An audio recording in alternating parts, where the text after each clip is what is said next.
বৌঠান, আগে আপনি এত রাতে এখানে একা এভাবে দাঁড়িয়ে আছেন যে? উনি যদি ফিরে আসেন তাই জন্য অপেক্ষা করছিলাম ঠাকুরপো। বৌঠান, অন্নদা তো আজ রাতে ফিরবে না বলে গেছে। তবে মিথ্যে বলবো না, ও প্রথমটায় যেতে রাজি হয়নি।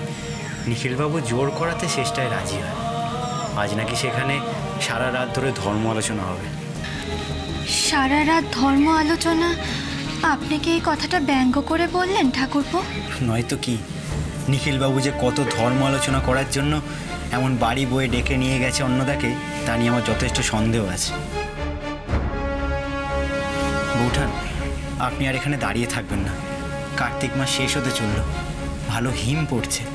আপনার হুট বলতে ঠান্ডা লেগে যেতে পারে। আমি নিজের ঘরে যাব না ঠাকুরপো, দিদির ঘরে যাব। বাচ্চাটা তো সারা রাত কাঁদে, থেকে থেকে ঘুম থেকে উঠে পড়ে।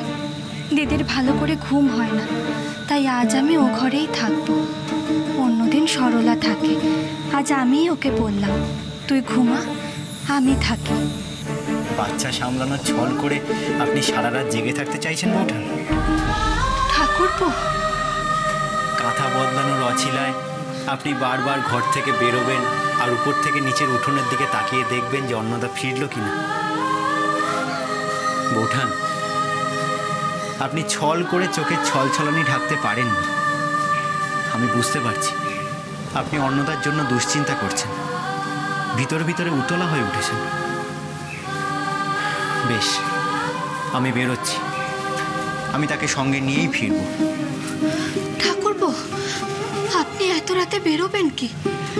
আর উনি একজন ভদ্রলোকের বাড়িতে গেছেন, হুট বলতে ওখান থেকে বেরোলে ওরাই বা কি ভাববে?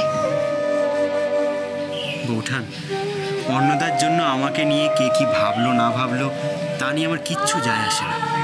দুর্ভাবনা আমারও হচ্ছে।